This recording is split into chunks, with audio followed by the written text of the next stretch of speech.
Inanunsyo ni US President Donald Trump ang 90-day suspension ng mga taripa na makakaapekto sa karamihan ng mga trading partners ng US maliban sa China. Ilang oras bago ang announcement, nag-post si Trump sa Truth Social ng "This is a great time to buy" na nagdulot ng pinakamalaking rally sa merkado sa kasaysayan.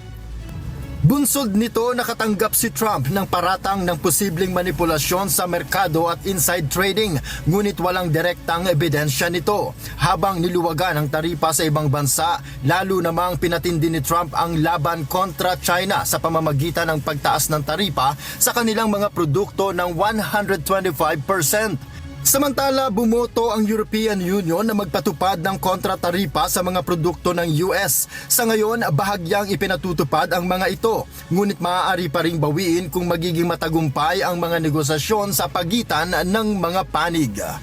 Noel Polyarco, humahataw sa balita ngayon.